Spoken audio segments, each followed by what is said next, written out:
We do have a lot today. We got our top sleepers, of course, for you to target in drafts this year. Our best bets for Offensive Rookie of the Year. If you want to look at some early lines, the hype season is in full effect right now. But before we do any of that, let's dive into the preseason action from this past weekend. Week 2 of the preseason takeaways.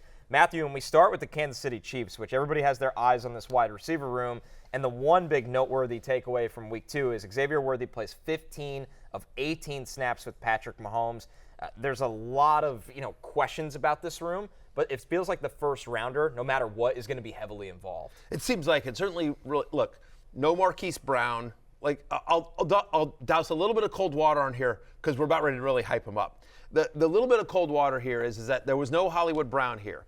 And Justin Watson, who is Marquise Brown's backup, shout out to Adam Ledovatan, who charted this. But Justin Watson, who's Marquise Brown's backup, ran 14 routes, which was the most routes with Mahomes on the field.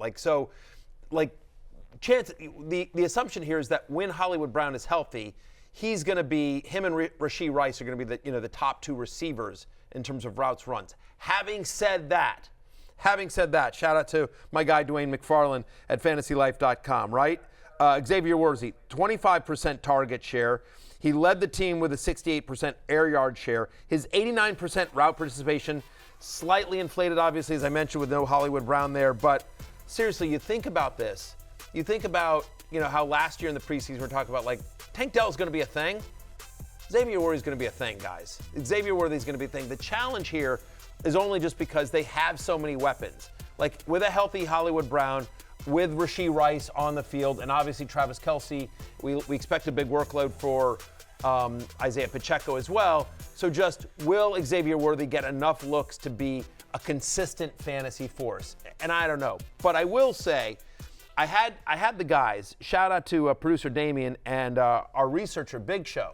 We have Penn State Blake no longer here. No, he's gone. He is gone. He's in.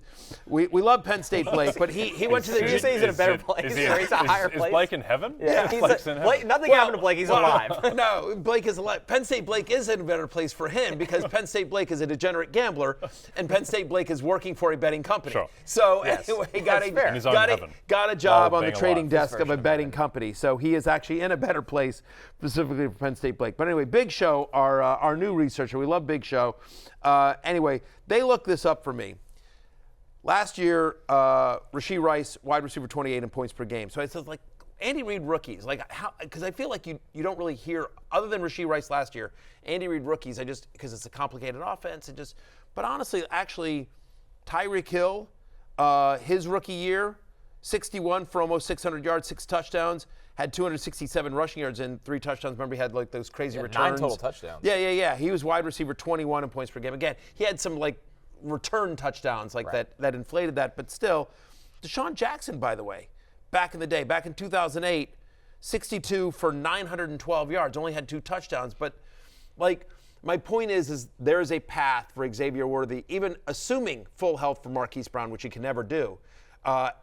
But even if Rashee Rice doesn't get suspended this year and Hollywood Brown plays every game, I think there's a path for Xavier Worthy to have fantasy value here. And obviously, because those 2 situations have some volatility to it, there's a chance Xavier Worthy is, I'm not going to say the best rookie wide receiver because we're in a class with Malik Neighbors and Marvin Harrison Jr., but Xavier Worthy is going to be a thing this year. When you're on the field with Patrick Mahomes and Andy Reid's calling your plays, I know this is a guy you liked a lot coming out of college. I did, and the biggest question is the weight, right? But this is an offense that's going to be able to keep hands off of him, understand where to use him, and get him working vertically, which is what this offense has been missing, is reliability vertically. And I think that's something Patrick Mahomes, after the game, spoke on Xavier Worthy getting all those snaps. So take a listen to Mahomes' thoughts.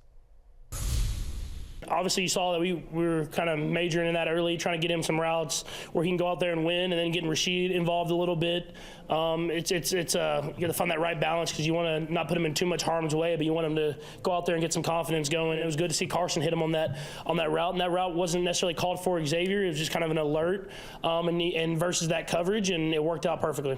If you get that kind of man type of coverage look, you need the guy. You have to trust that guy's going to win, and obviously you can see that he won and got that touchdown. And that's good for me to see, because then maybe as the game goes on, the year goes on, maybe get a similar type situation to know that he can win versus that one-on-one man coverage is something that I can kind of put in the cabinet, knowing that I can maybe bring out later in the year.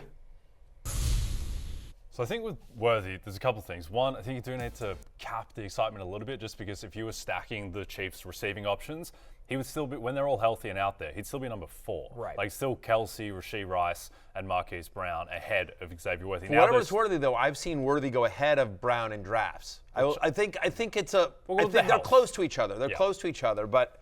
I think just given the injury history of Brown. Anyway, keep going what you're saying. The other thing, too, is that I think there is going to be an element where he is something of a floor spacer, even if he's not getting the ball.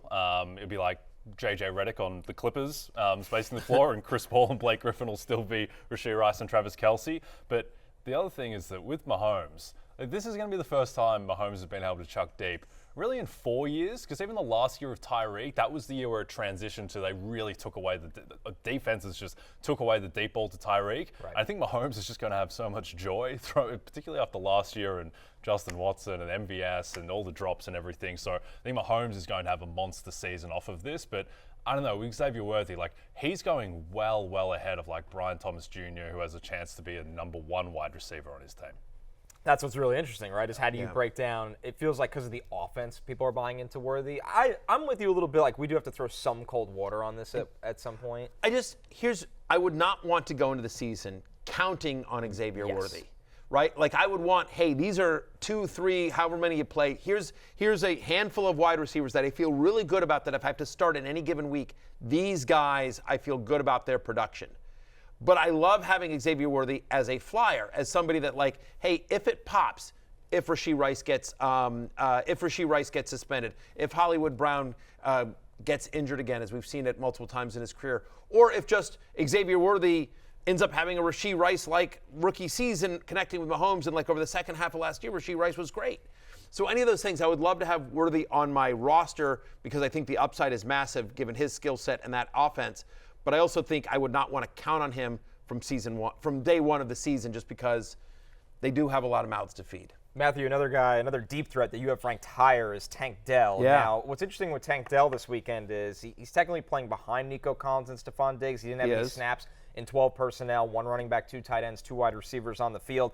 But, does he really – he could still be effective without that because of the big playability that Tank Dell brings. And he had a 23-yard reception in this game, called back due to penalty as well. Again, right, he's one of those guys that all he needs is one play to make his week. And I agree with you. If you want to look at the underlying numbers, if you want to throw cold water on Tank Dell, you can mention this again. All my data here is from Dwayne McFarland at FantasyLife.com. Go check out his Week 2 recap. And the utilization report. His route participation so far this preseason, 64%, right? And so, ideally, you'd love to see him closer to sort of 80. But if there's a positive here, and I think there is, insanely talented, I think they're going to go more 3 wide. He's not locked. They mix and match. They'll put Tank Dell in the slot, they'll put him outside. They can, they put Stephon Diggs in the slot. They're going to mix and match quite a bit, I think, with these guys. And I think also in the preseason, they're just sort of seeing, we haven't seen Joe Mixon yet this year as well. I just know, I don't have a stat for you here. I just know, because I spoke to both these guys directly last preseason. C.J. Stroud sat across from me from a table, and when I mentioned Tank Dell's name, his eyes lit up.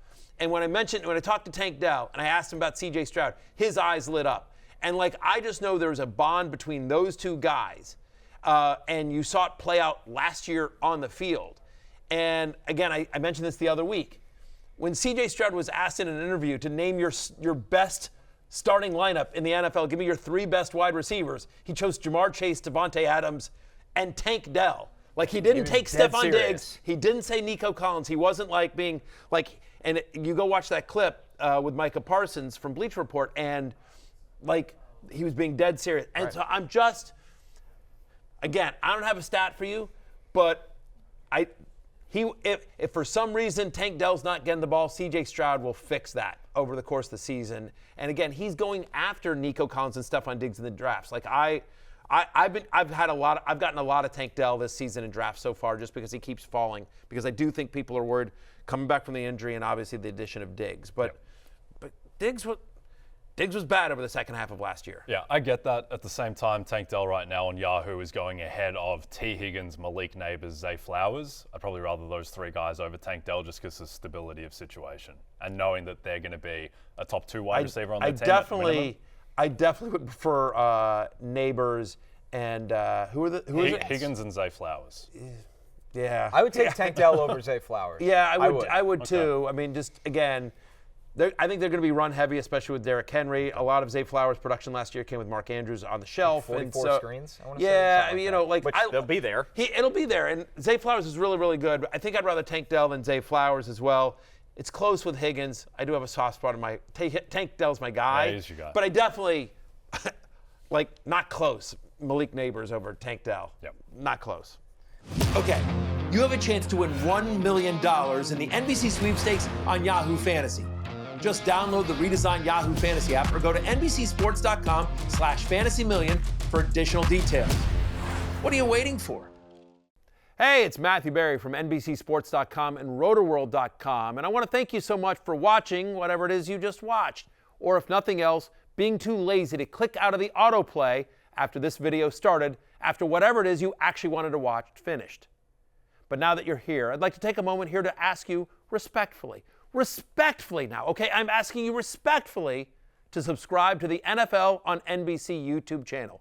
You'll get the latest RotoWorld fantasy news headlines, all sorts of great shows, including my own Fantasy Football Happy Hour. So go subscribe now. Again, I'm asking respectfully.